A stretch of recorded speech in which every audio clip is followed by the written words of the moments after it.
Assalamualaikum warahmatullahi wabarakatuh. Bismillahirrahmanirrahim.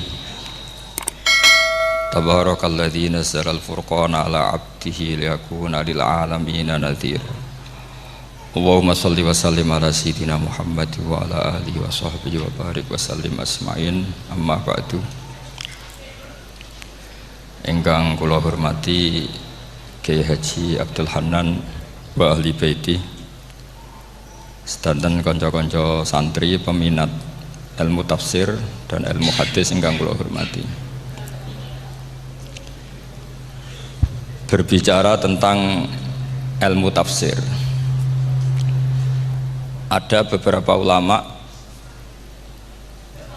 yang menghindari kata tafsir karena makna tafsir itu memaknai atau menduga apa yang dikehendaki Allah. Tentu itu sulit.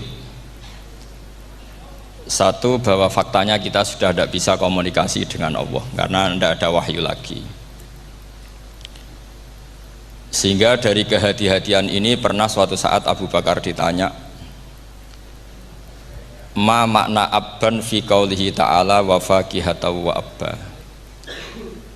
Beliau menjawab, saya tidak lagi pantas hidup di atas bumi, di bawah naungan langit, jika saya mengatakan naqulu fil Quran, jika saya harus berpendapat tentang Quran apa yang tidak saya ketahui. Itu kehati-hatian yang dilakukan Sayyidina Abi Bakrin As-Siddiq. Tapi teori ini berbanding paradok, berbanding ekstrim, ketika bahwa Quran itu diturunkan itu sebagai hudan, sebagai petunjuk. Kedua, sebagai bayanan, sebagai penjelas. Dan ini yang saya yakini. Kalau sebagai penjelas, Quran itu harus jelas sekali dan bisa menjelaskan. Dan Quran mensifati dirinya wal kitabil mubin, demi kitab yang memberi penjelasan. Sehingga dari sudut ini orang kafir pun mungkin memahami Qurannya. Dan menurut saya orang kafir pun bisa paham Quran. Kalau Ahok itu melintir Quran, tidak memahami Quran, paham? Senok harganya itu melintir Quran tapi tidak memahami Quran. Tapi bahwa Quran itu bisa difahami orang kafir itu ya. Logikanya gampang begini, kata Imam Syafi'i dalam kitab Ar-Risalah. Ketika Quran turun, itu pendengarnya itu udah ada yang muslim, belum ada santri Kewagian, nggak ada santri Lirboyo, udah ada santri Sarang. Pendengarnya itu non muslim. Nah ini sampai angen-angen, ketika Quran turun tuh pendengarnya muslim atau non muslim? Non muslim. Andai kan Quran itu turun tidak difahami orang kafir, maka lalu objeknya siapa, sasarannya siapa? Lah sebab itu akan aneh kalau kita yang mondok, misalnya ngaji Edkon, ngaji Alfiyah, ngaji Ulumul Quran, apa saja, kemudian Anda tidak paham Quran, padahal orang kafir saja bisa paham. Nah ini tantangan bagi kita. Sing kafir wis iso paham Quran, masa kita santri tidak paham Quran. Makanya begini, di antara awal-awal periode Makkiyah ada surat disebut Qul ya ayyuhal kafirun. Katakan Muhammad ya ayyuhal kafirun. Karena mukhotabnya atau lawan dialeknya Nabi adalah orang-orang apa? Kafir. Mereka paham ketika dijelaskan Quran, paham. Dan sebagian mereka menjadi mukmin karena paham. Itu termasuk isi makalah yang saya utarakan di sini. Mereka tanya, ya Muhammad, siflana rabbak amin dahabin amin nuhasin amin hajarin. Karena orang kafir jahiliyah itu punya tren yang namanya Tuhan itu fisik. Mereka punya Lata, punya Uzza, punya Hubal. Sehingga kalau Tuhan-Tuhan kita ini dari batu, Muhammad, katanya Anda punya Tuhan yang berbeda. Lalu Tuhan Anda ini dari emas atau dari perak. Turunlah ayat Qul huwallahu ahad Allahus samad. Lagi-lagi mukhatabnya adalah orang kafir. Makanya ini juga akhirnya jadi ilmu madhab, ilmu tentang firqah-firqah dalam Islam, bahwa kesalahan terbesar orang Khawarij sebagaimana yang dikutip Imam Bukhari.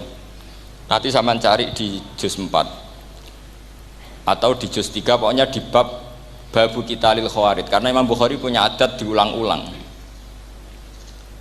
Kata Ibnu Umar yang dikutip Imam Bukhari, innahum intolaku ila ayatin nazalat fil kufar faja'aluha alal mu'minin. Orang-orang Khawarij atau kalau sekarang orang-orang radikalisme itu meneliti Quran, kemudian ketika ada kriteria manusia-manusia tertentu itu dianggap itu kenanya orang Islam, korbannya orang Islam. Padahal awal mula ayat ini turun untuk orang kafir atau kritikan pada orang kafir. Ini cilaka betul. Karena logikanya seperti yang dikatakan Imam Syafi'i, ketika Quran turun ini nggak ada orang Islam, yang ada orang kafir. Sehingga mukhatabnya adalah orang kafir. Tapi ayat-ayat ini nanti dipakai Khawarij untuk mengcounter orang Islam, sehingga mereka mudah mengkafirkan kita karena pakai ayat yang dari awal Allah mengkafirkan orang kafir, sekarang ayat itu dipakai mengkafirkan orang Islam. Ini saking gebleknya orang apa? Khawarij. Makanya kata kitab Fathul Bari yang menyarai Bukhari itu, yang mendorong orang Khawarij seperti itu adalah jahluhum bisyariah. Memang mereka benar-benar bodoh, benar-benar goblok. Misalnya kita kiai atau kita ma'arif atau kita santri atau kita orang soleh, kemudian kita tidak bisa melakukan apa yang kita katakan, terus kita oke lah, kita kena kritik misalnya atakmurunan nasa bil birri wa tansawna anfusakum wa antum taslunal kitab. Terus kita katanya bisa ngomong tapi tidak bisa melakukan, terus dikritik dengan ayat itu mestinya tidak tepat.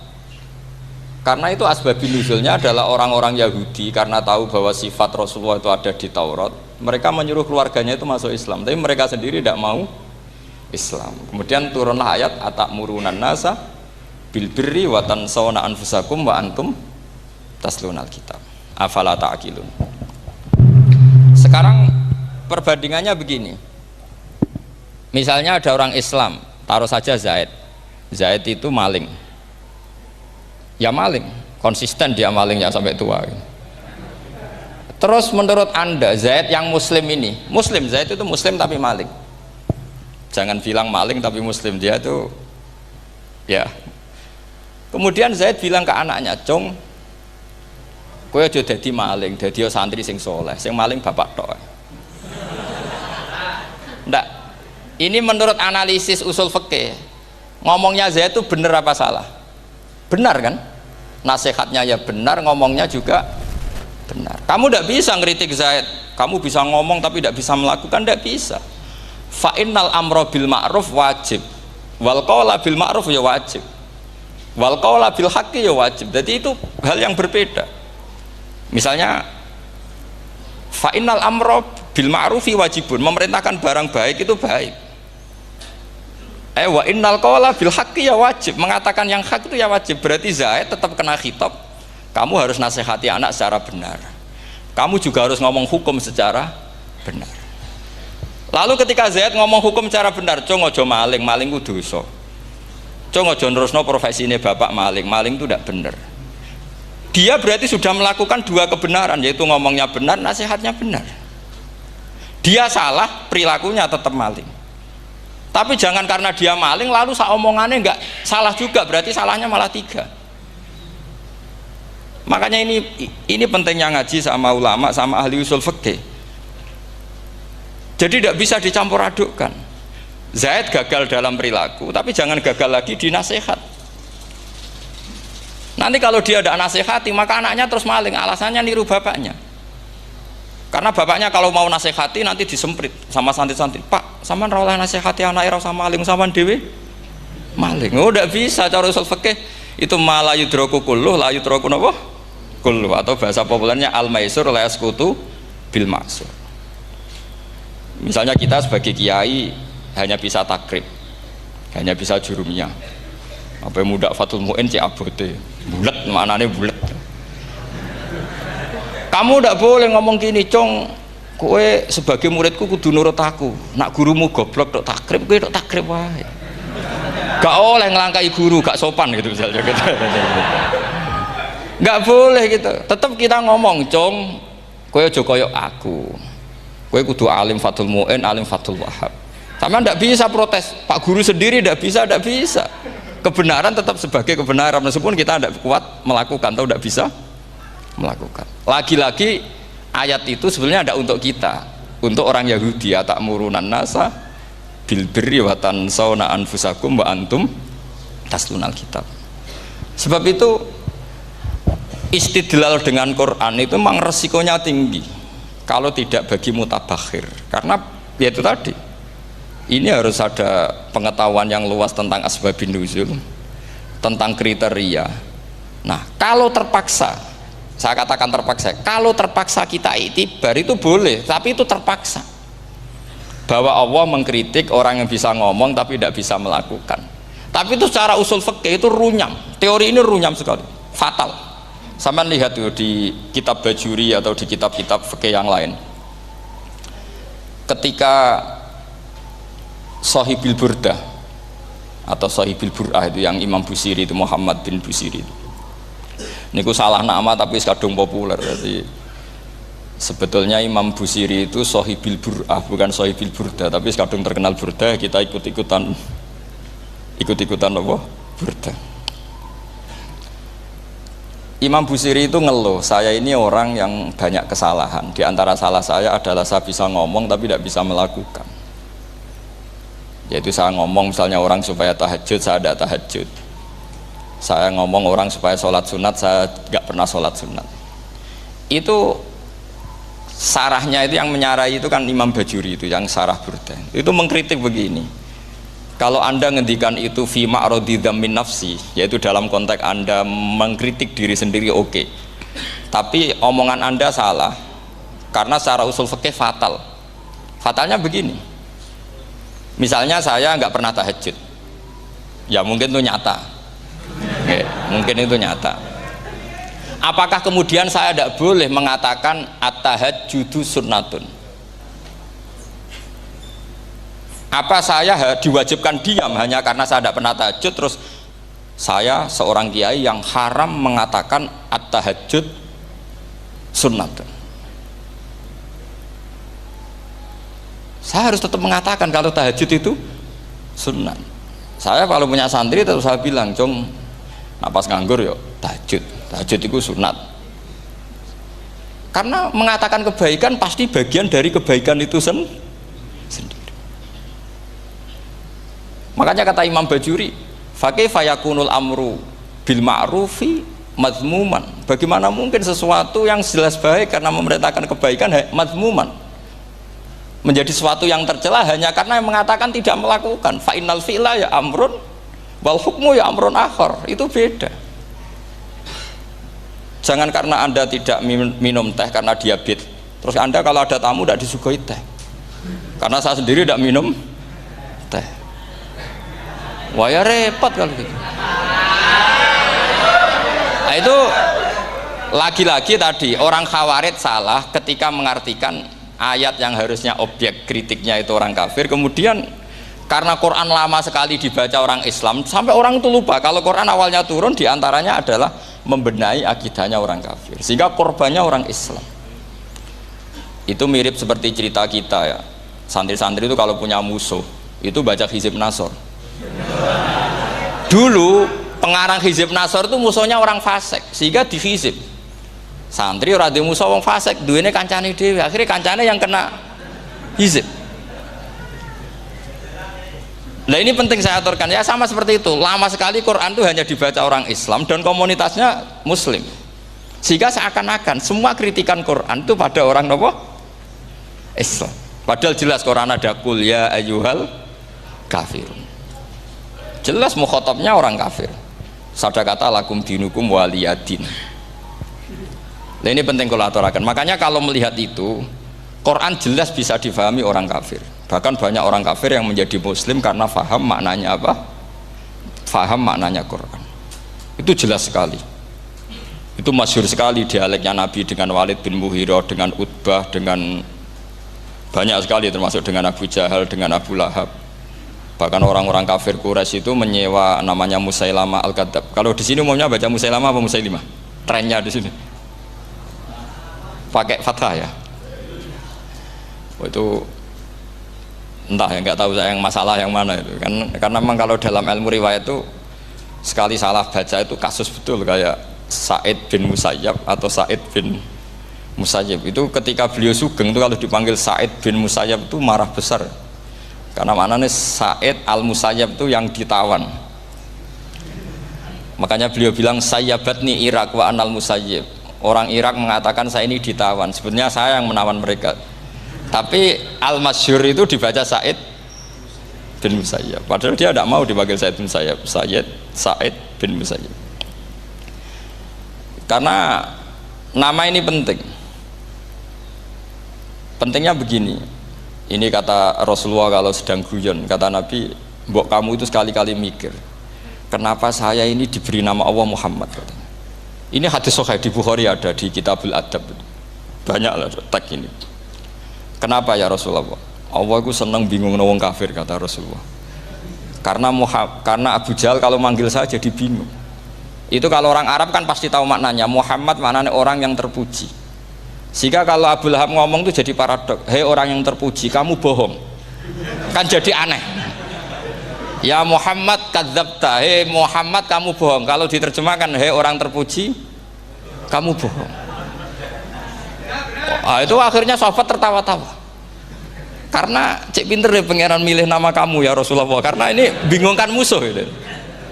Makanya kalau kamu udah anak kiai itu anak kamu panggil, namakan saja Agus, pasti satu pondok manggil Gus semua. Itu aman itu. Oh itu mbok yang nggak seneng tetap panggil Gus. Karena kalau untuk Gus putra kiai kan butuh di bapak kiai, kan bapak ayus kadung ra kiai itu kan, itu ada triknya, yaitu anaknya dinamain Agus. Nah itu Rasulullah itu sudah dipilih sedemikian rupa oleh Allah, perilakunya benar, ahwalnya benar, sak namanya juga benar, sehingga ketika Abu Jahal, Abu Lahab tahu bahwa nama Muhammad ini problem, karena ini madah itu memuji, sehingga mereka kalau mencari Muhammad tuh bilang ainal madmum, mana orang yang tercela. Terus orang-orang Quraisy tidak paham kamu nyari siapa, akhirnya mereka bilang ana atlubu Muhammad, dan saya cari Muhammad, akhirnya bilang Muhammad lagi. Nah, itu nah Quran juga main di ranah nama, sehingga Abu Jahal itu namanya kan Abul Hakam, orang Islam dari awal memanggil Abu Jahal, karena kalau sampai kita manggil Abul Hakam kita akan mengalami paradok, ya Abul Hakam, hei bapak dari semua kebijakan, kamu begini kan kacau. Makanya itu dari sini orang nggak boleh salah apa? Salah nama. Ini penting kalau aturakan, karena kadang menganalisis Quran itu satu bilisanin Arabi mubin, kata Imam Syafi'i, wa innahu latanzilu rabbil alamin nazala bihir rohul amin ala qalbika litakuna minal mundhirin bilisanin Arabi mubin. Di antara, kata Imam Syafi'i ini, di antara aturan pokok memahami Quran adalah dia malian bil arabiyah, dia sangat-sangat menguasai bahasa Arab. Itu masyhur dalam dialek Imam Syafi'i. Saman kalau ngaji takrib atau Fathul Mu'in, syarat sahnya tayamum lil musafir itu apa? Tolabul ma', mencari apa? Air. Sampai kalau di takrib dicontohkan, kalau di tempat atas nyari ke bawah, kalau ke bawah nyari ke atas. Imam Syafi'i ditanya, kaifa taqulu bi syartit tolab, bagaimana anda berpendapat bahwa tolabul ma' itu wajib untuk menjadi sahnya tayamum? Terus Imam Syafi'i faqara'a falam tajidu ma'an, kamu pergi kemudian falam tajidu ma'an, kamu tidak menemukan air. Terus Imam Syafi'i mengatakan la yuqalu liman lam yatlub lam yajid wa innama yuqalu lam ya'rif, katanya. Orang yang nggak pernah mencari itu tidak bisa dikatakan lam yajid, tidak menemukan. Kalau belum mencari namanya tidak tahu. Padahal Quran bilang kamu pergi kemudian kamu tidak menemukan air. Tidak menemukan itu berarti harus mencari dulu, baru dikatakan lam yajid, tidak menemukan. Kalau tidak pernah mencari namanya tidak tahu. Hanya gitu tok itu jadi ilmu bahwa tolabul ma' itu wajib, karena Allah mengatakan falam tajidu ma la yuqalu liman lam yatlub lam yajid wa innama yuqalu lam ya'rif. Orang dikatakan tidak menemukan berarti setelah mencari kemudian kesimpulannya tidak menemukan. Kalau belum mencari namanya apa? Tidak tahu. Nah, dari sini Imam Syafi'i istidlal wajib tolabul. Ini namanya malian bil arabiyah. Dia menguasai bahasa Arab. Begitu juga ulama-ulama sufi. Itu ada cerita Bayazid Al-Bustami, itu ada muridnya baca ayat wasiqal ladzina taqaw rabbahum ilal jannati zumara. Orang-orang takwa itu digiring menuju surga. Itu dia nangis. Muridnya kaget. Ini guru saya tidak benar, ini ada cerita surga, tapi dia malah nangis karena ayatnya itu digiring. Terus kata Abu Yazid, mereka itu di mana saja? Masa ke surga saja butuh digiring? Ke surga itu kan nikmat, ngapain butuh digiring? Saya tidak mau, kata dia. Abu Yazid itu gak mau digiring ke surga, itu gak mau. Muridnya kan tambah kaget, memangnya mau neraka kan gitu pikirannya itu. Ternyata beliau jawabnya sederhana, saya pas itu sudah dekat sama Allah sehingga tidak perlu digiring. Kemudian saya sudah panitia kiamat pas itu, jadi nggak perlu digiring. Nah ini nanti penting jadi satu aturan ilmu ulumul Quran. Saya di rumah itu istiqomah ngajar Qawaidul Asasiyahnya Said Muhammad yang dulu ditulis abahnya Zubdatul Itqan oleh Said Alawi. Kemudian Zubdatul Itqan itu tentu dari kitab Itqan.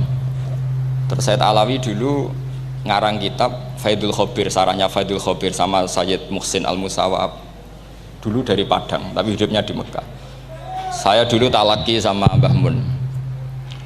Itu ternyata ada ayatnya, innal muttaqina fi jannati wa nahar fi maq'adi sidqin 'inda malikim muqtadir.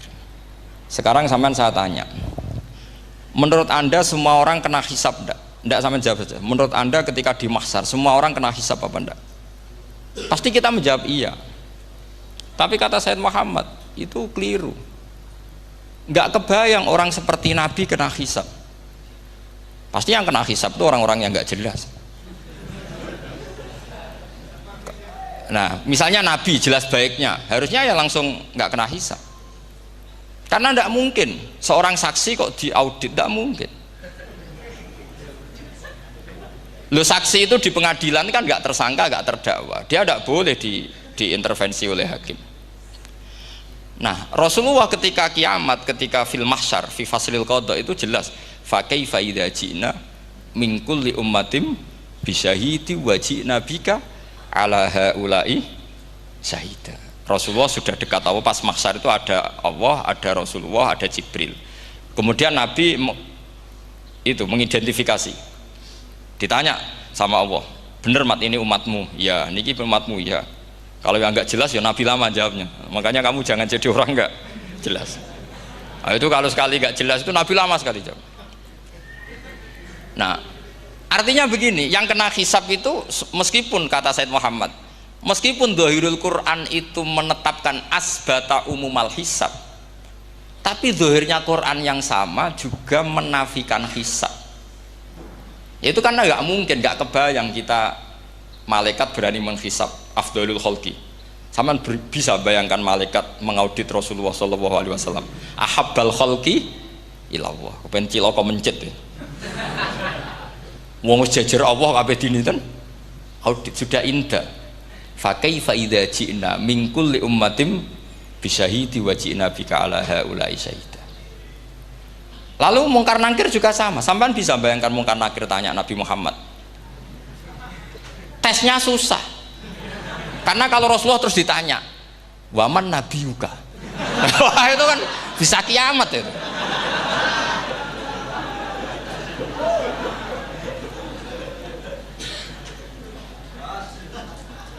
Paham ya? Makanya kata Said Muhammad, ini kan teman-teman tanya, biar caranya alim tafsirnya saja, sarannya satu hafal Quran, dua hafal Sahih Muslim, tiga semua orang sudah mati, tinggal kamu yang alim. Nah, itu mesti aman itu. Nah kalau sampean tanya saya, apa buktinya Gus kalau orang tertentu tidak kena hisab? Ya buktinya tadi, misalnya innalladzina qalu rabbuna Allahu tsummas taqamu tatanazzalu alaihimul malaikatu alla takhafu wala tahzanu wa absyiru. Mungkar nakir adalah malaikat penakut, membawa ketakutan. Sementara para wali ini jelas malaikat kena konstitusi. Malaikat harus mengatakan ke para wali, Allah takhofu wala tahzanu. Padahal Nabi tentu sayyidul auli. Para wali saja malaikat kena aturan, kamu harus bilang Allah takhofu wala tahzanu wa abshiru. Hei para wali, kamu jangan susah, jangan gentar, kamu harus gembira. Kamu bisa bayangkan misalnya mungkar nakir bawa godok, atau orang kalau dipukul ajul sak walang-walang. Kemudian kamu bayangkan Syekh Abdul Qadir ngalami itu, Abdul Hasan Asadali ngalami itu, Abu Yazid Al-Bustami. Kalau itu ngalami gitu semua, ngapain kita jadikan mursyid? Kan sama nasibnya dengan kita. Nah, Zahirul Quran mengatakan asbatal hisabah.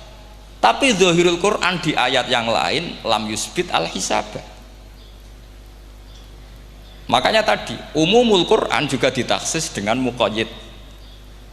Yang mutlak ditaksis dengan yang muqayyad. Yang mujmal ya sama seperti itu, aturannya seperti itu, ditafsil sama yang mufassal. Sama orang kafir yang jelas, sampean bisa bayangkan malaikat ngaudit Fir'aun. Cek kurang penggaweane. Jelas eleke kok di audit. Misalnya Abu Lahab di audit, oh malaikatnya celaka mencet. Berarti dia agak percaya sama pernyataan Tuhan, tabat yada abi lahabiu. Malaikat kok ngaudit Abu Lahab? Mungkin Gusti kula ceke. Nak menawi wonten api. Lho ki ora tau ngaji Quran tapi wong ayate tabat yada kok cek di cek. Nah, yang seperti ini masuknya kategori ulaikal ladzina satruse, mereka yang kafir bi ayati rabbihim wa liqaihi fahabitos a'maluhum fala nuqimu lahum yaumal qiyamati wasna. Jadi ada orang-orang kafir yang jelas kena aturan fala nuqimu lahum yaumal qiyamati wasna. Jelas kafirnya ya gak kena hisab, yang jelas nabinya, jelas wasinya juga gak kena hisab. Yang kena kita di tengah-tengah. Tapi ilmu itu ikut mainstream karena semua orang bilang ada hisab, ya kita ikut-ikutan bilang, ya sudah gitu saja. Tapi kalau aslinya rapati percaya. Umumnya uang gerono mati ditalkin, ya kita melok-melokan nalkin. Tapi kalau kadang ya gak kebayang. Piye nak wali-wali ditalkin. Makanya ada di dunia wali itu ada cerita Rabi'ah Adawiyah, itu termasuk keramat beliau itu. Kali Imam Sibawi kan dalam cerita wali kan ditanya marrobuka, ngapunten niku man mausul napa istifham. Wah itu malaikatnya ndak pernah khataman alfiyah kan repot. Kalau Rabi Adawiyah lebih parah lagi, itu beliau tuh nangis sekeras-kerasnya, nangis terisak-isak, dia tersiksa. Ya Allah, engkau itu zat yang paling saya kenali dan harusnya semua makhluk itu kenal engkau, tapi ini hamba engkau tanya engkau itu siapa. Itu kan ini orang aneh kata gitu. Karena Allah itu adharud dzahir, kata sampai Imam Sibawi silakan a'raful ma'arif. Jadi wong ora Allah wis geblek tenan dari Imam Sibawi. Imam Sibawi kan atas nama dia pakar nahwu pertama mengatakan domir paling makrifat di antara 6 isim makrifat, paling makrifat itu domir. Tapi meskipun gitu a'raful ma'arif Allah, yang paling makrifat dari sekian isim makrifat itu Allah. Artinya satu nama yang orang harus kenal semua. Makanya di antara keramat beliau ketika ditanya, wong kok ora tau ngaji fikih men ngaji nahwu wae. Gak tahu dia ngaji carane sesuci, carane iddah to, gak tahu ngaji nahwu. Terus dia tanya, "Bima fa'ala rabbuka?" Lalu Allah memperlakukan kamu gimana? Terus kata Imam Sibawi, "Ghafaroli, Allah mengampuni saya karena saya orang yang mengatakan Allahu a'raful ma'arif." Ini penting kalau aturakan. Jadi makanya kalau sampean tanya caranya ilmu alim gimana, ya satu tadi, kalau sampean masih banyak orang hidup, syaratnya kamu harus hafal Quran, hafal hadis, hafal sekian ribu hadis, hafal sekian ulumul Quran. Itu kalau masih banyak orang hidup. Kalau sudah kamu sendiri hidup, ya sudah, pokoknya isokulhu ya salim sendiri kan, nggak ada saingannya itu. Makanya kata Sayyid Muhammad, beliau mengatakan, kita meyakini umumal hisab ya berdasar zahiril Quran, kita menafikan umumal hisab, bahwa hisab hanya yahtassul liqaumin duna qaumin juga berdasar zahiril Quran. Kita percaya semua mayat ditanya mungkar nangkir ya berdasar zahiril ahadis. Kita tidak mengumumkan teks konteks ini juga berdasar dzahiril ahadits. Karena malaikat mungkar nakir juga malaikat. Berarti dia kena aturan kalau ketemu para wali Allah takhafu wala tahzanu. Paham sih kalau maksudnya? Ini penting kalau aturakan. Jadi makanya aspeknya sampean bisa memulai kalau ingin jadi orang alim tafsir bisa mulai dari yang mudah saja, yang fikih saja.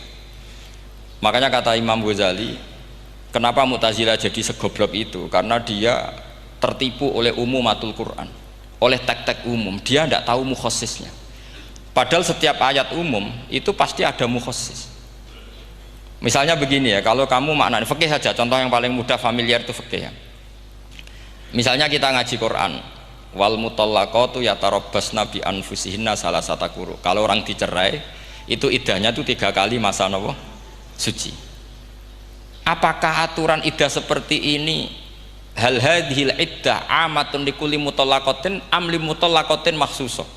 Apa ini semua mutallaqah iddahnya pasti salasata quru apa orang tertentu? Ya enggak, asal dia mutallaqah pasti iddahnya salasata quru. Anda goblok, Anda salah besar. Kalau misalnya yang dicerai adalah orang hamil, iddahnya apa? Salasata quru apa watil hamli? Watil hamli. Kita butuh ayat lain, wa ulatul ahmali ajaluhunna ayyadna hamlahu. Sama seperti kita ngaji walladzina tawaffawna minkum wa yadharuna azwajan yatarabbasna bi anfusina arba'ata asyhurin wa asyra. Asal wanita ditinggal mati suaminya, maka iddahnya 4 bulan 10. Apa semuanya demikian? Enggak. Misalnya orang hamil iddahnya biwatil hamil. Artinya kalau Anda tertipu umumatil Quran berarti Anda sama dengan menghukumi orang ditolak semua iddahnya salah satu guru. Sama misalnya orang sekarang dalil-dalil wa may yatawallahum minkum fa innahu minhum. Kalau berkawan orang kafir maka dia menjadi kafir. Itu kan fatal. Semua nabi ya berkawan orang kafir karena dakwahnya memang sama orang kafir. Lo coba andai kan sampean hafal Quran itu sama teori itu tuh mungkin menyedihkan. Coba istilahnya Quran wadhkur akho'at wa ila adin akhawum huda wa ila samuda akhawum. Terus semua umatnya yang kafir disebut akhawum. Akhaw itu artinya apa? Saudara. Mereka ya berkawan sama orang kafir. Makanya butuh analisis fikih untuk maknani wa may yatawallahu minkum fa innahu. Setelah dianalisis fikih ternyata semua nabi diistilahkan wa ila madyan akhahum syuaiba wa ila adin akhahum huda. Akhaw itu artinya apa? Saudara. Kalau sampean tanya lalu logikanya gimana? Kata kitab-kitab kan wa in kana dasarin fajanibhu suratan. Kalau ada teman buruk jauhi, kalau teman baik temani. Kalau cara usul fikih gampang. Kancanan maling dosa, wong kok kancane maling. Tapi nak dakwai maling apik kan? Aku ora ngancani kok dakwai dandani, selesai kan? Ngancani maling elek, nak dakwai maling apik. Demenan rondo elek, nak didik apik kan, itu seperti itu. Nah, ini penting kalau aturaken. Dan di sini ini makanya NU itu punya sejarah panjang, banyak wali-wali yang jadab, yang coro zahir itu kancanan fasik-fasik. Orang syariat bingung, ini wali kok berteman orang fasik. Ya kalau kamu bahasakan teman ya masalah, kalau kamu bahasakan ini binaan. Enggak, sama jawab saja. Kalau dibahasakan teman masalah enggak? Masalah kan? Tapi kalau dibahasakan itu binaan, selesai kan? Sama, Nabi berkawan orang kafir itu tidak karena berkawan, itu binaan Nabi. Memang Nabi itu jadi Nabi, objeknya adalah mengislamkan orang kafir. Ya berlama-lama Nabi dialek dengan mereka, muasarah sama mereka. Bahkan Nabi diharuskan bersikap baik sama mereka. Itu yang disebut fabima rahmatim minallahi lintalahum walau kunta fadhdhan ghalidhal qalbi lan faddu min hawl. Tapi sekarang itu orang sudah tidak pakai ilmu. Orang-orang radikalisme itu nggak pakai usul fikih. Pokoknya kalau ada ayat terjemahnya gini ya sudah itu jadi madhab. Akhirnya kecelakaan seperti ini. Pokoknya kalau ada ayat faktulul musyrikina haitsu wajadtumuhum wa khudhuhum wahsuruhum wa'udu lahum kulla marsad. Sudah hafalnya ayat itu saja. Dia tidak mau ngapalkan misalnya qatilul ladzina yuqatilunakum. Ada ayat lagi wa akhrijuhum ya min haitsu akhrajukum. Sehingga ulama kita membagi kafir itu ada harbi, kita musuhi, ada zimmi, ada muahad, ada musta'man. Itu ulama karena tahu tidak semua orang kafir itu harbi, tidak semuanya zimmi, tidak semuanya muahad, tidak semuanya musta'man. Kalau harbi oke, kita perang, kalau zimmi ya kita bina, kalau muahad ya sesuai perjanjian kita, kompensasinya apa, MOU-nya kayak apa.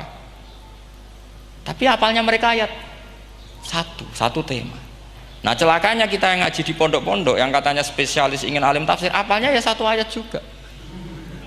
Wah itu kan satu ayat versus satu ayat, itu ngeri. Makanya kalau sampean tanya saya, ini katanya di acara ini sampean tanya gimana caranya jadi ahli tafsir, ya saya jawab gampang. Caranya itu hafal Quran, hafal hadis, terus hafal ulumul Quran. Ya misalnya Nadzuman ya Faidul Khobir lah, kalau kitab Nasar ya minimal itu setengah lanya itkon lah, kalau nggak lanya-lanya amat ya agak lanya. Karena kitab tafsir itu gampang, teorinya itu mudah sekali. Misalnya al-ibratu bi umumil lafzi la bi khususis sabab, itu sama dengan kayak kaidah fikih. Karena kalau kaidah fikih itu saya itu pernah dibisui kiai itu, ini kisah nyata itu, dibisui kiai itu pas basul masail. Dulu saya itu masih sering mau basul masail, tadi mun pensiun mun boten niku. Dulu saya dengan Gus Zofur putrane Mbah Mun itu sering makili Pondok Anwar basul masail fikih. Tapi tidak tahu ceritanya Gus Zofur jadi dokter tafsir, saya juga kok ya tahu-tahu menekuni tafsir. Lama-lama orang itu lupa status saya yang fakih ya. Makanya saya itu ya kadang eman gitu, karena ini status penting juga. Tapi status fikih itu kadang memang menyesatkan. Karena begini, itu dulu pernah ada basul masail itu begini. Ini kisah nyata ini. Ada desainer baju putri, untuk putri, anak putri. Kemudian desainer itu menciptakan satu celana pendek misalnya, atau celana seperempat. Dengan desain ini pasti kalau dipakai itu auratnya itu kelihatan. Bagaimana hukumnya desainer ini? Apa termasuk mimman sarro'a as-sayyi'ata? Karena terjadi kasfil aurat. Apa enggak? Rata-rata kalau kiai yang khusyuk-khusyuk, yang sepuh-sepuh, desainer itu dosa. Gara-gara tren pakaian ini wong wedok buka aurat. Tapi saat kiai-kiai alim yang muda-muda, entah saking belingnya, entah saking pinternya, tidak tahu. Bilang begini, Pak Yai, yang didesain apa? Ya celana itu. Lalu celana itu fungsinya nutupi apa buka aurat? Ya nutupi. Lu kan lumayan urun nutupi. Kalau haram ya dicopot. Lu kan malah parah itu. Bingung kayaknya. Sampai bilang gini, wah semanis. Itu kan makanya ini guyon ilmiah. Repotnya ngadepi orang alim muda itu kan mbok gedhingi ku ilmiah, mbok senengi fase.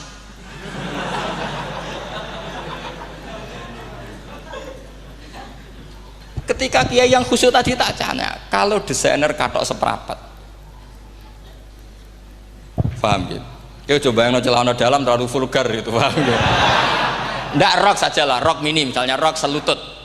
Sampean jangan ngeres ya, yang rok selutut misalnya.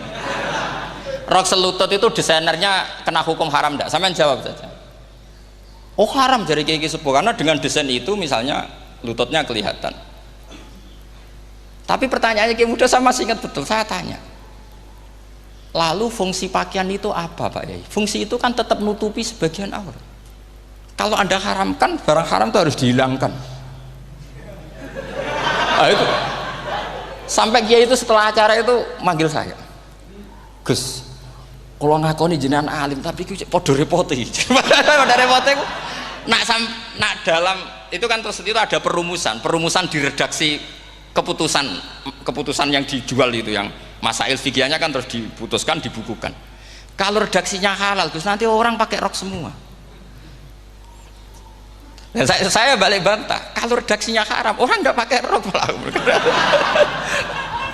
Akhirnya itu apa? Kebijakannya lucu. Buak we Gus, pertanyaan itu buak sak jawabannya oke. Jadi kita debat tidak jadi. Ini cerita ilmiah. Makanya sama tidak wajib manut saya ini terlalu ilmiah, jadi tidak baik untuk kehidupan kesalian, kurang baik. Jadi ini, tapi ini ilmu. Tetap kaidahnya fikih ma la yudraku kullu la yudraku kullu. Jangan kalau tidak bisa nutupi aurat semua, lalu jangan sama sekali. Lungki kan kaidahnya kan gitu, malayu drokukullu, layu drokukullu. Misalnya Anda punya tetangga nggak mau pakai jilbab, nggak mau pakai pakaian muslimah, kamu tidak boleh bilang munisan raklambinan, tidak bisa. Malayu drokukullu, malayu drokukullu, nu layu droku napa? Makanya ini kita harus hati-hati. Nah bayangkan sekarang orang neliti Quran itu yutroku kullu. Mestinya kalau Anda meneliti radikalisme, ayat yang terkait radikalisme diteliti semua. Ternyata di surat Taubat yang disebut suratus Saff, yang bahkan haram baca bismillah, itu ada ayat wa in ahadum minal musyrikin nastajaroka fa'ajirhu hatta yasma'a kalam Allah summa ablighu ma'mana. Muhammad, kalau ada orang kafir mau belajar Quran sama kamu, ya harus kamu pelajari hatta yasma'a kalam Allah. Setelah mereka mau belajar, ya ablihu ma'mana, summa ablihu ma'mana, kamu harus menjamin keamanan dia. Itu di surat Taubat, termasuk akhiru suratin nazalat, gak mungkin terjadi mansukh. Tapi orang-orang ekstremis selalu pakai faqatulul musyrikin haitsu, apalan itu terus. Yang orang liberal yang menaparin la ikraha fiddin, ya sudah seperti itu. Sing orang-orang ora tegas, ora tau nahi mungkar, ya ma arsalnaka illa rahmatan lil alamin, ngono terus. Yang kelompok tukang nahi mungkar ya ayatnya amen nahi mungkar. Saya tuh heran kenapa mereka punya masalah dengan hafalan kayaknya. Kenapa sih hafalannya kok pedot itu. Kita yang hafal semua bingung jadi akhirnya kita yang pinter anut sing goblok. Karena saya tuh pernah loh debat sama orang salaf, debat gitu. Setelah saya mengutarakan sekian hadis, ada tuh Pak hadis itu, waduh, harusnya kamu ngaji saya, ada debat tuh yang level, kalau nggak level tuh nggak boleh kata gitu. Itu kan ngeri. Makanya ini penting ya, kalau sampean tanya ingin jadi alim tafsir ya harus hafal Quran semua. Kalau tidak mungkin yang nunggu orang semua mati baru Anda jadi ahli tafsir, karena tidak ada musuhnya. Tapi saya pastikan orang kafir pun bisa memahami Quran, yaitu tadi hatta yasma'a kalam Allah. Sayyidina Umar tuh masuk Islam tuh gara-gara dengar adiknya baca Toha, ma anzalna alikal Qur'ana litashqa illa tadhkiratal liman yakhsha tanzilam mimman khalaqal arda was samawati ula ar-rahmanu alal arsis tawa. Itu dia ma huwa bikalamil basar, tidak mungkin seperti ini karangan manusia, itu tidak mungkin. Akhirnya dia Islam. Banyak orang Islam karena diperdengarkan Quran, karena memang notnya sudah unik, makna kualitasnya juga sudah unik, semuanya itu unik, indah. Sampai sekarang pun orang kafir itu orang paling tahu Quran. Makanya Allah mensifati orang kafir itu hasadam min indi anfusihim mim ba'di ma tabayyana lahumul haq. Sekarang sama saya tanya, orang sing tabayyana lahumul haq itu orang paham apa orang tidak paham?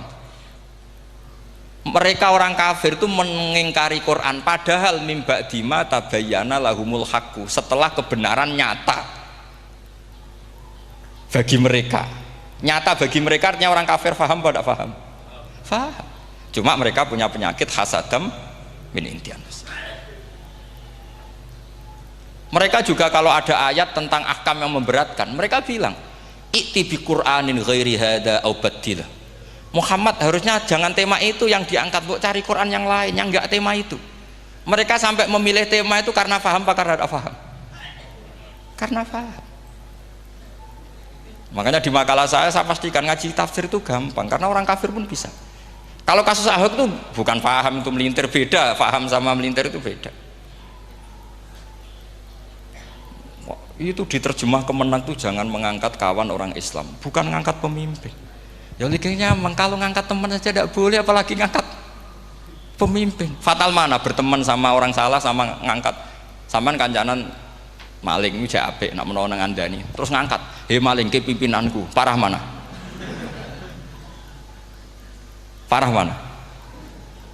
Artinya sama saja ketika diterjemah jangan ngangkat teman, sebetulnya ngangkat pemimpin lebih fatal. Itu kan mafhum awlawiyah, itu kan normal saja. Itu di Quran biasa, misalnya innalladzina ya'kuluna amwalal yatama dzulman, orang yang makan hartanya anak yatim secara zalim.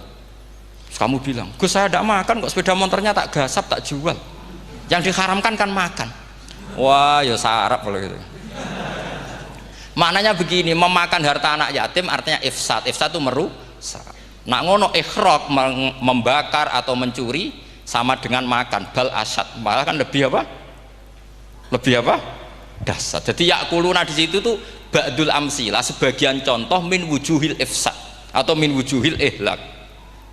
Jangan kok karena ayatnya makan, oh yang haram tuh makan, kalau nyuri gak apa-apa. Waya fatat. Itu kan sama dengan santri geblek dikandani kiai ini, "Cung, kowe mbek bojomu jogeman naboki." Suatu saat istrinya lapor lagi, "Pak Yai sekarang ndak naboki tapi nyadui." Karena naboki itu pakai tangan. Mereka pertama dilaporkan kiainya, "Pak Yai, suami saya itu sering memukulin saya pakai tangan gini. Cung, jogeman naboki bojomu." "Nggih Pak Yai, siap." Suatu saat istrinya lapor, "Pak, tetap benjut, kenapa? Kulo nak niki disadui." Mereka pikirannya, sing haram nabok, nak nyaduk halal. Wah itu kan ngajak goblok bareng. Nah masalahnya di usul fikih kasusnya seperti itu.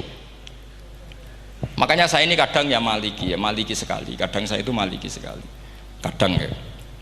Misalnya begini, saya beri contoh. Ini yang kisah nyata ya. Ada seorang Arabi datang ke Rasulullah. Ya, tadi kan teman-teman minta juga ilmu hadis ya. Ini satu paket saja. Yaitu tadi nanti kalau sampean kasih lalim itu sudah ada urusan saya tadi, nunggu orang mati banyak tadi itu. Kalau nggak usah nunggu orang mati, sarannya tadi apal tadi. Ya Rasulullah, ahlak tuh saya ini orang yang rusak. Wama ahlakaka, lalu yang bikin rusak kamu apa? Qol waqatu imroati fi nahari Ramadan, saya menjima istri saya ketika masih siang fi nahari Ramadan, siang Ramadan.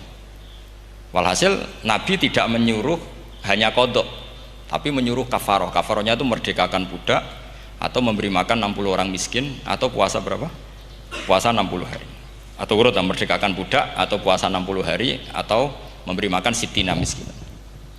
Oke, kita sepakat. Sepakat ya, hadis itu sahih dan diulang-ulang oleh ashabus sunan. Oke, riwayatnya enggak masalah. Sekarang kita analisis maknanya.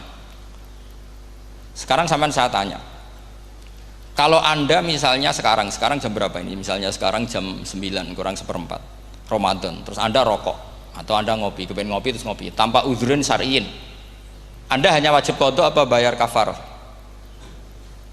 Ndak, sampean jawab. Rata-rata kiai kita, oh mau wajib qadha Gus karena gak jima. Sing seru kafarah itu nak jima. Kan ngombe kopi be jima beda. Pertanyaannya tuh lucu, ini naif secara fikih masalahnya begini. Jima bojo itu tidak zina. Jima bojo itu zina apa enggak? Enggak kan? Berarti dengan makan bedanya apa? Sama kan? Sama-sama amrun mubah. Sesuatu yang boleh. Kenapa hukumannya berat?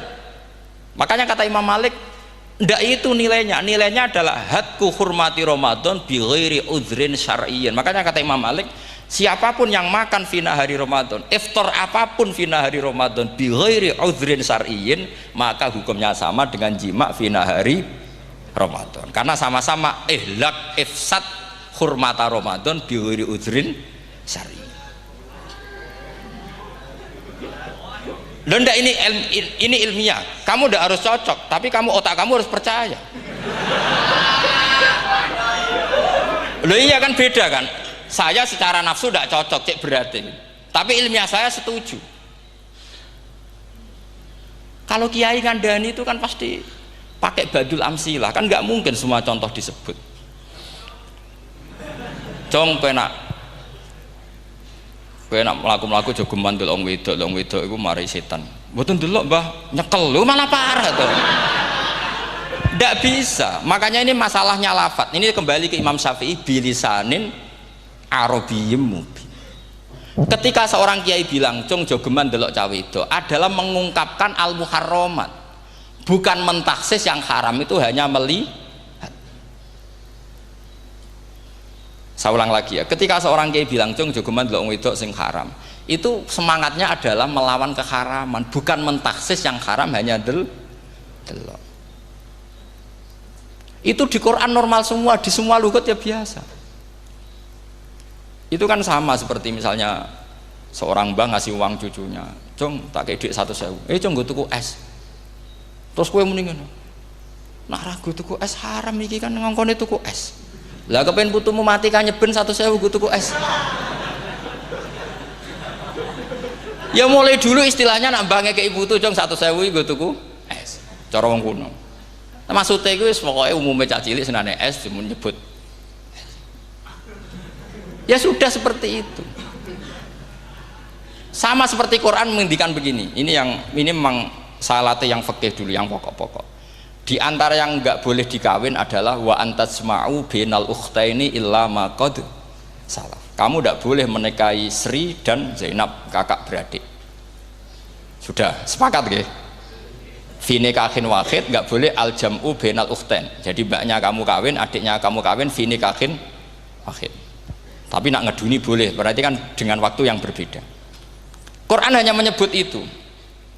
Kemudian Rasulullah zaman Sugeng itu hanya nambahi wala binal mar'ati wa ammatiha wala binal mar'ati wa kholatiha, juga agak boleh menikahi ponaan plus buliknya, baik bulik dari bapak yaitu ammah maupun bulik dari ibu disebut apa? Kholah. Kemudian ulama fikih merasa ada yang kurang, ditambahi lagi dua perempuan yang andekan yang satu itu lelaki kok haram nikah, berarti haram jam'u fi nikahin wahid. Misalnya cucu rabibahnya boleh enggak? Enggak boleh kan? Berarti kalau sampai ngumpulkan cucu dan mbahnya fi nikahin wahid juga enggak boleh. Tapi orang yang waras itu tidak akan nyalahkan Quran ketika tidak lengkap. Wa antasma'u bainal ukhtain ila ma qad sal, ini tidak lengkap. Yang haram kan tidak hanya jam'u bainal ukhtain, termasuk ngumpulkan cucu dan mbahnya. Karena Quran nggak mau dengan logika tidak waras, itu tidak mau. Taruh saja orang itu rata-rata mbahnya kan umur 70 tahun, cucunya umur 17 tahun. Kebayang nggak kamu nikahi sehingga adik kan boleh bareng, pasti kamu milih bareng. Makanya Quran hanya bakas wa antasma'u final ukhtain, karena yang mungkin masih menggugah selera itu dua. Tapi kalau cucu sama mbahnya itu kalau ada yang masih selera kan ya sarap tuh. Tapi fikih sebagai kaidah tetap menerangkan termasuk yang haram jam'u adalah bainal mar'ati wajad dadiha. Paham juga maksudnya? Artinya ketika menyebut itu tidak jaminan merangkum semua hukum, tapi ba'dul amsilah. Fa'innal akila yaktafiya bi isyaratil ba'di, karena orang kalau punya akal diisyarai sebagian sudah paham. Ini penting kalau aturakan. Jadi ini penting. Nah bayangkan sekarang banyak gerakan-gerakan ahli Quran katanya, tapi nggak memahami ilmu usul fikih. Quran ra ono ya wis. Nang Quran ra ono cerita harame asu, nak ngono asu ya halal. Ora ono Qurane. Sing ra ono iku tekem ora Qurane, kok aneh-aneh.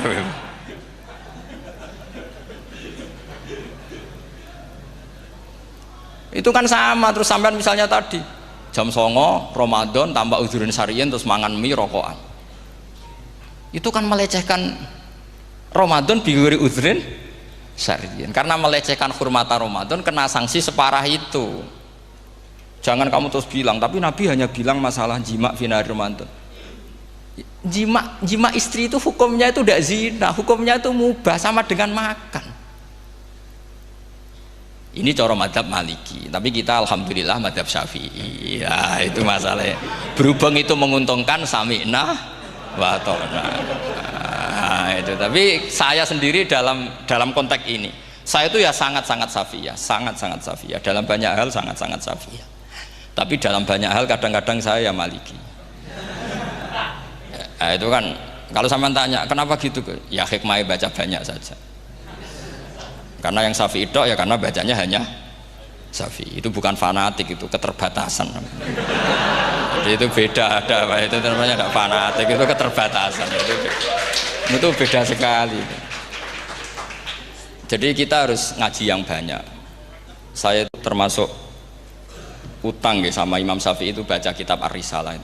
Itu kitab yang kadang satu ulama baca sampai 500 kali. Yaitu Imam Syafi'i itu dalam kitab Risalah itu begini, ini termasuk ulumil Quran yang paling penting. Muqaddimahnya begini, wan nasu sinfani min awalil amri, wan nasu sinfani. Ketika Rasulullah datang membawa Quran itu manusia hanya ada dua. al kuffar sing dari jenis ahli kitab dan kuffar dari jenis yang tidak ahli kitab. Bahkan tidak ada orang Islam zaman itu. Pertama Nabi jadi Nabi itu adakah pendengar yang Muslim? Kan tidak ada, semuanya ahli kitab.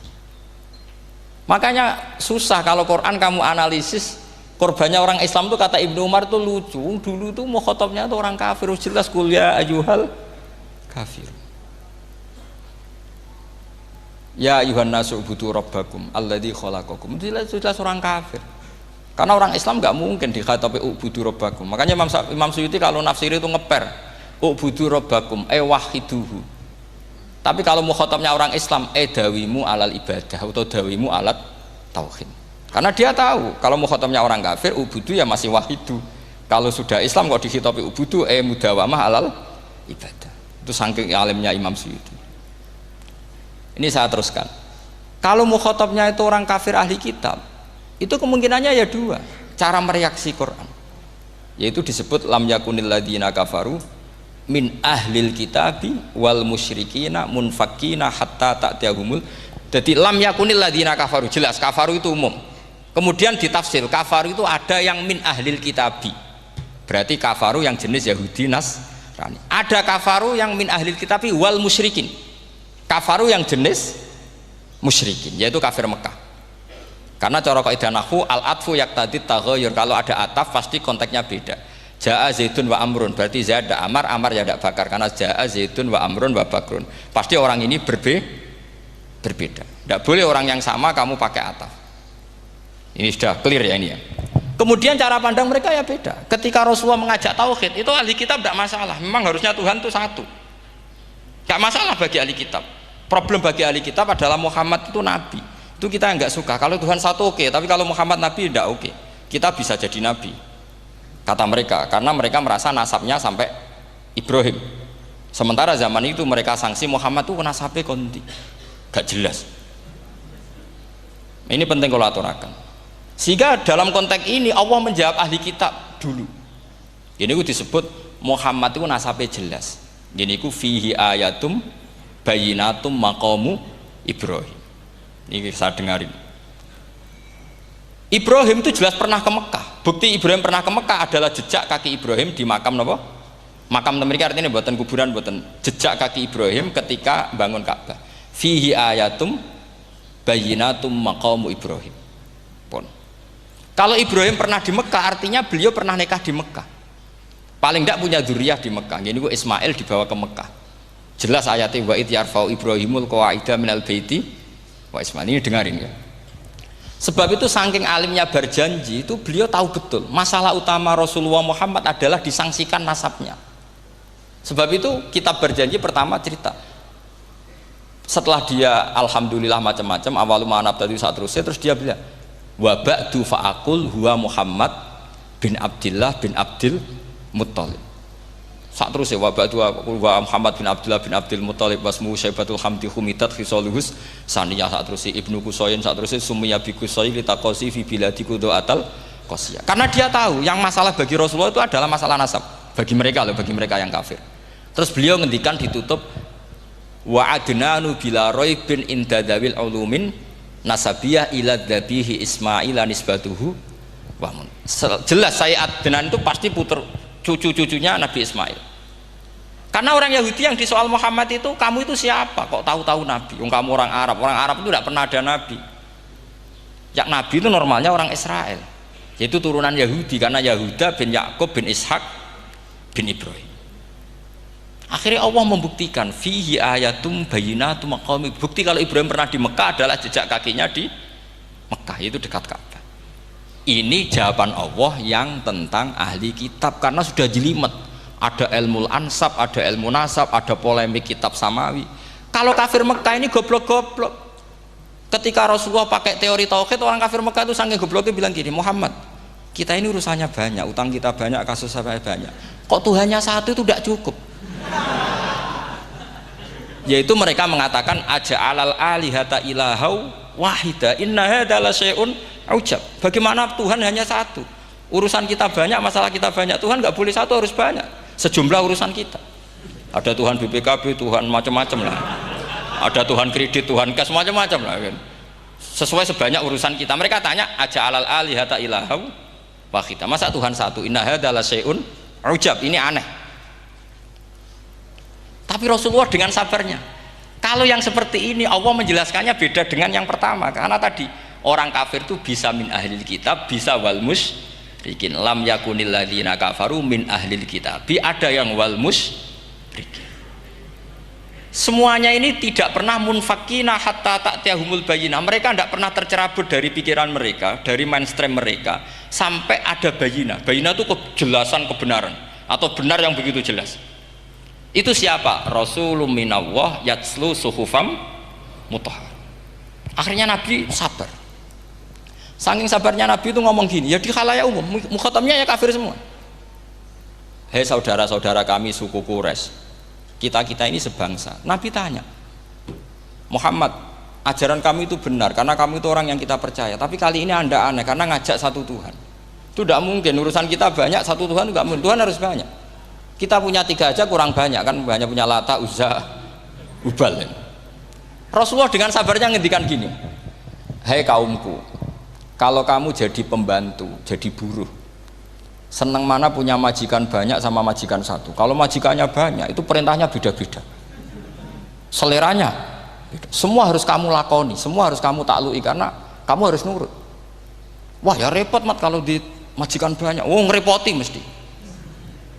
Rasulullah tinggal nimpali, Tuhan kamu itu majikan kamu, kalau Tuhannya banyak perintahnya ya banyak, seleranya beda-beda. Kamu bingung nggak? Wah ya bingung, ya sudahlah mat satu aja. Akhirnya mereka masuk Islam. Nah itu disebut Nabi itu fatona, punya kecerdasan artikulatif. Kalau menjelaskan itu masuk akal.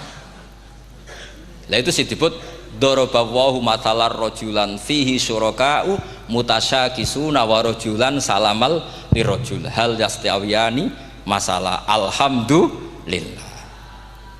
Nah ini penting. Allah membuat satu perumpamaan bagaimana ada satu pembantu yang punya majikan banyak, yang berbeda-beda seleranya, berbeda-beda perintahnya, dengan kalau hanya satu majikan. Apakah sama? Mereka jawab tidak sama, enak punya satu majikan.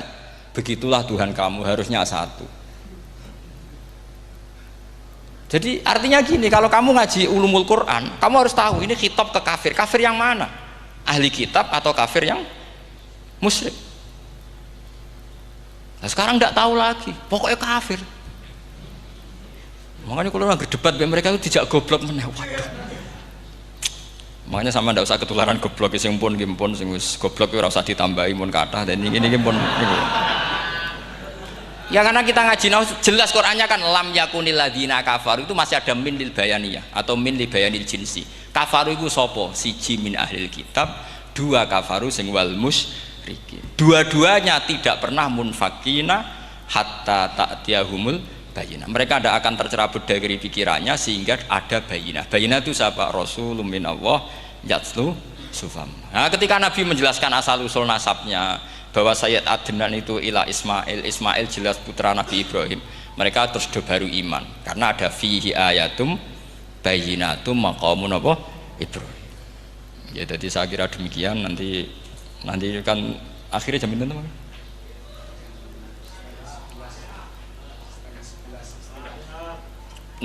Oh, ini jam pinten istiwa? Nggih, terus saya pikir niku nggih. Kalau misalnya tadi ada tanya jawab, ya tanya jawab carane ngalim saja kan. Itu lebih realistis. Karena kalau sampean iskal, misalnya saya iskal dengan ini kan malah bingung kan. Kalau kamu terkenal pinter, iskal kita goblok ya. Nah wis pinter kok iskal gitu. Jadi saya niru ilmunya Abu Nawas. Abu Nawas sudah bisa pidato. Nggak bisa pidato, suatu saat dipaksa pidato sama khalifah itu. Hei para hadirin, kamu pinter apa goblok? Nah mereka pinter, mau ngandani wong pinter, terus pinter kok ngandani gitu. Akhirnya hadirin itu kan karena seneng sama Abu Nawas itu seneng. Ya sudah Abu Nawas, kalau gitu kita goblok. Aku mau omongan wong goblok. Akhirnya terus wassalamualaikum warahmatullahi wabarakatuh. Jadi itu Abu Nawas juga bisa pidato, tapi dia tahu saja caranya menyelesaikan masalah. Jadi itu Abu Nawas. Jadi ya orangnya kacau tapi cerdas itu, makanya jadi guyonan. Sebenarnya Abu Nawas itu figur yang nyata, tapi tidak senaif yang diceritakan orang-orang di anekdot itu. Ya, beliau itu orang soleh ketika era Harun ar-Rasyid. Tapi ya tadi karena banyak cerita yang macam-macam. Ya, Abu Nawas itu, makanya ini cerita anekdot. Jadi riwayatnya agak jelas tapi lucunya jelas. Gitu. Jadi itu. Dia itu mangkel punya tetangga profesor ahli astronomi. Adik ini aku mau iso omong tok. Abu Nawas mau pinter molak-malik omong kan masyhur itu dia cerita hari Senin tanggal sekian lihat Abu Nawas di alun-alun mau terbang. Orang lihat semua itu Abu Nawas itu ya sudah di podium ya hanya gitu-gitu tok. Kok nggak mau terbang-terbang? Ya mau itu ya tidak. Wassalamualaikum warahmatullahi wabarakatuh. Yang bilang Abu Nawas terbang siapa? Abu Nawas mau terbang. Yang namanya mau itu ya tidak.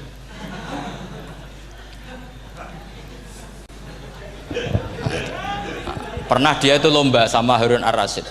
Siapa paling banyak pengunjung rumahnya di alun-alun. Harun ar-Rasyid bikin khemah, dia bikin khemah. Tentu cerita ini bohong, yakini ini bohong. Memangnya ini bohong tenang. Makanya ini anekdot, hanya guyonan.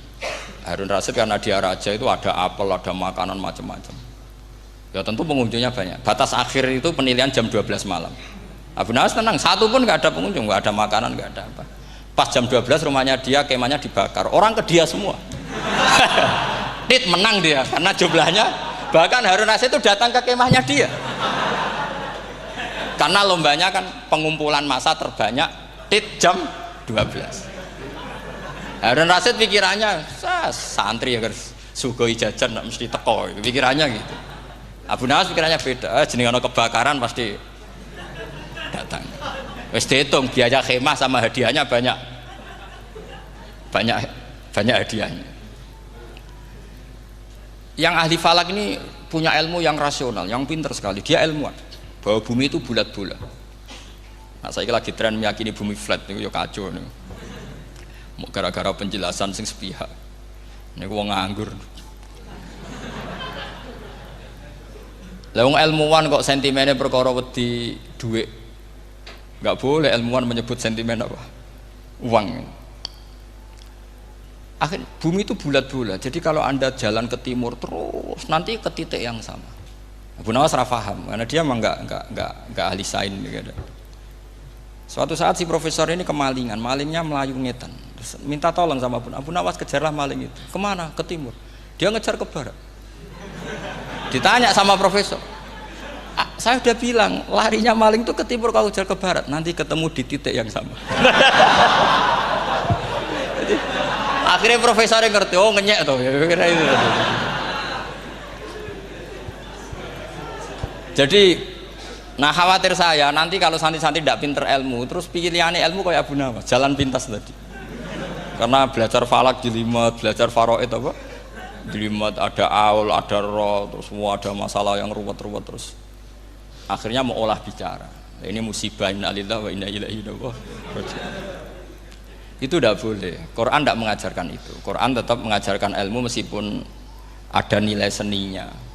Ya tadi nilai seni tadi misalnya Allah mencontohkan daraba wa masalah rajulan fihi syuraka. Terus kedua uniknya Quran itu begini. Setelah dipikir itu nyata-nyata lebih detail. Misalnya begini. Ketika Allah mencontohkan ba'udah itu nyamuk. Itu orang-orang kafir itu bilang gini, ya Muhammad, Tuhan Anda kehilangan stok ilmiah. Sehingga contoh itu enggak yang dahsyat tapi sekedar nyamuk. Wong nyamuk kok digawe contoh. Mbok ya contoh itu dinosaurus, tak jerapah, tak apalah yang keren itu. Mosok contoh apa? Nyamuk. Terus Allah menjelaskan innallaha la yastahi ayyadriban apa? Matsalam ma. Contoh apa saja? Apa saja itu ditafsiri ba'udatan fama fawqaha. Entah itu nyamuk, fama fawqaha atau yang di atasnya nyamuk. Maksudnya di atasnya itu filkillah atau fisighor atau yang di atas nyamuk yang lebih kecil ketimbang nyamuk. Sekarang saya contohkan kata Rasulullah, contoh yang kecil saja, nggak usah bikin nyawa, nggak usah, itu terlalu mustahil. Seorang pemahat patung, terus kamu pesen, Pak aku gak eno patung gajah, mesti muni sanggup. Tak muni, Pak gak eno patung gajah, ukurannya ya semestinya gajah, oke. Tapi Pak aku gak eno patung nyamuk, ukurannya ya sak nyamuk. Kira-kira sanggup apa enggak? Artinya ketika Allah gawe nyamuk itu lebih sulit ketimbang gawe gajah apa lebih mudah? Lebih sulit. Karena nyamuk yang sudah kecil, dia punya alat kelamin terus seberapa juga. Alat kelaminnya juga tetap harus ada lubangnya, terus seberapa juga. Temen saya malah ada yang cangkem elek bilang gini, lalu ya punya kuman, kumannya seberapa. Nah ini pentingnya ngaji akal. Kamu jangan hanya bilang, wow dinosaurus, jerapah, seru nyamuk. Nah karena orang sudah ada itibar dengan nyamuk, didatangkanlah nyamuk banyak. Sebenarnya nyamuk banyak itu mergo mangkel, gak diperhatikan itu. Makanya terus. Lah ini saya tahadus binemat, istri saya itu sering protes. Istri saya kalau manggil saya Gus karena orang Jawa Timur. Itu sama-sama jagongan itu, saya itu tidak pati sering digigit nyamuk, ya digigit tidak sesering sampean, itu jelas. Terus saya tanya, Gus punya doa apa, kenapa tidak pati begitu digigit nyamuk? Saya bilang, karena saya sudah tahu hikmahnya nyamuk. Jadi harusnya dia sudah tidak nyerang saya, kata saya itu. Makanya ini ijazah, agak mandi salah sampean itu. Karena tadi logika yang terbangun gitu. Kalau Allah bikin gajah, melubangi belalai gajah itu masih masuk akal. Bahkan saat kita bikin patung masih bisa. Tapi kata tadi nyamuk itu sudah kecil, harus punya usus, harus punya alat kelamin, harus punya telur. Telurnya juga detail lagi. Ini disebut innallaha la yastahyi ayyadriba mathalam ba'udah. Sehingga ba'udah di mata ahli tafsir, di mata ulama ini contoh yang luar biasa. Tapi di mata orang-orang yang nggak seneng mikir, kok terima nyamuk itu. Makanya saya minta kangkang di sini bisa makan itu harus syukur. Makan itu luar biasa. Saya itu sering nyontohkan di Jogja ini. Saya punya teman sakit. Kalau nggak ada obat dari Belanda itu mati. Kalau ini nggak dapat obat bagus dari Belanda atau dari Jerman itu meninggal. Berapa bulan lagi matinya? 3 bulan. Kalau nggak sampai dapat obat mati 3 bulan. Oh masih mandi obat yang di Jogja. Apa itu makan atau minum? Kalau orang nggak minum nggak sampai 3 bulan sudah mati. Boy orang itu mikir seperti itu. Tapi kita ini kalau obat dari Jerman, dari Belanda itu hebat. Kalau enggak kita mati sebulan lagi, 3 bulan lagi. Allah bikin obat pada kita tiap hari, yaitu kita bisa makan, bisa minum. Itu kalau sekali nggak makan 5 hari bisa mati sama. Tapi kita karena ngakan itu hal yang biasa, nak duit iso utang, terus dianggap biasa. Ini kalau ulama masalah besar. Punya otak seburuk itu masalah besar bagi ulama. Sehingga Allah tidak malu ketika ngendikan kulu wasrobu, tidak malu karena makan ini urgen, sangat penting. Dan Allah tidak malu meskipun Quran itu temanya kelas tinggi, biasa Allah mengatakan jong kowe iku kulu min thayyibati maruzaqnakum, kamu makanlah. Karena minum obat itu kebutuhan kita ketika sakit. Tapi kalau makan adalah kebutuhan kita sihatan wasukman, saat sakit maupun saat sehat. Nah, kalau Anda dengan kualitas ini, ketika Allah membicarakan makanan itu Anda akan respect sama Allah karena memang ini urgen betul. Tapi kalau Anda cara berpikir gini, hanya cari horo ibal ilmu yang aneh, yang seru, kamu baca ayat itu akan menjadi biasa-biasa saja. Dan itu masalah bagi mahabbah Anda pada Al-Quranul Karim. Ya saya kira demikian. Terus saya pikir tidak etis kan ini Jumat nanti. Sing biasa itikaf nanti terganggu. Nanti saya ada ke problem.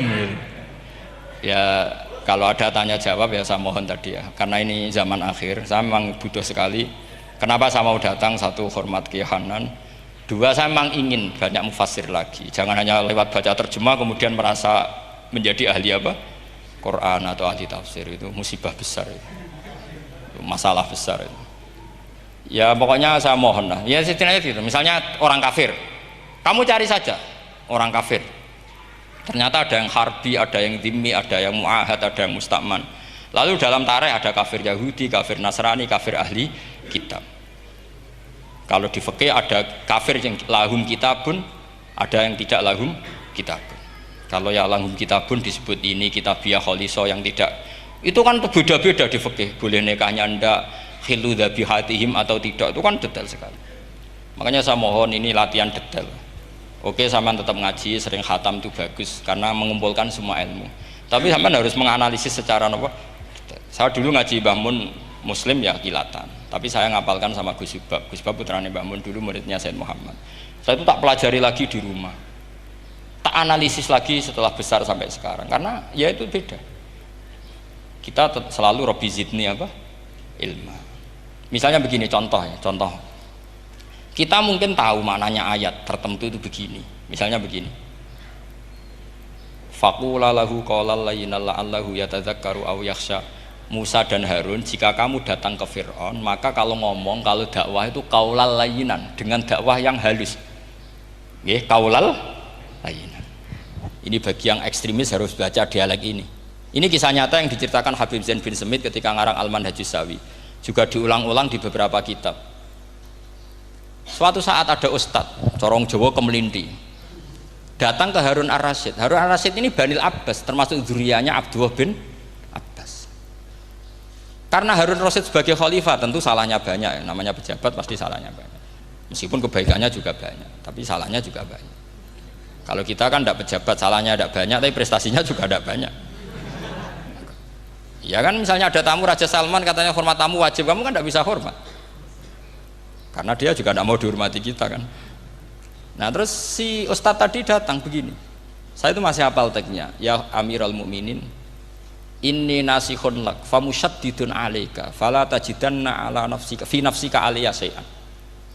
Saya ini mau nasihati Anda, tapi saya maaf sekali karena nasihat saya ini kasar sekali. Musyaddid itu kasar, keras. Fala tajidanna fi nafsika aliyya syai'an. Saya mohon jangan dimasukkan hati lah. Makanya terjemah bebasnya jangan masukkan hati. Katanya Harun Rasyid langsung marah. Uskut ya jahil, kamu itu ustadz bodoh. Kamu tidak boleh keras sama saya. Dia masih bantah, saya keras sama Anda karena Anda salahnya banyak. Terus apa kata Harun Ar-Rasyid? Inna wa ta'ala qad arsala man huwa khairum minka ila man huwa syarrum minni wa ma'adzalika qala ta'ala faqula lahu qaulal layyinan. Allah mengutus orang yang jelas lebih baik ketimbang kamu, yaitu Musa dan Harun. Musa dengan ustadz ini baik mana? Tidak, sama jawab saja. Baik Nabi Musa kan? Ilaman huwa syarrun minni. Fir'aun dengan Harun Ar-Rasyid buruk mana? Buruk Fir'aun. Itu saja masih dengan etika faqula lahu qaulal layyinan. Musa dan Harun kamu harus sopan. Tidak wae Fir'aun wajib sopan, tidak wae aku ora sopan. Nah ini sudah iktibar dari terjemah netral atau terjemah yang datar bahwa Allah ngutus Musa dan Harun ke Fir'aun dan Musa dan Harun diharuskan qaulal layyinan. Tapi menjadi energi mafhum yang luar biasa. Nak dakwai Fir'aun wae qaulan layyinan apa maneh dakwai podo-podo mukmin. Makanya kata Harun Rasyid, uskut ya jahil. Inna wa ta'ala qad arsala man huwa khairum minka ila man huwa syarrun minni. Wa ma'adzalika qala ta'ala faqula lahu qaulal layyin. Ya saya kira demikian, saya kembalikan ke moderator.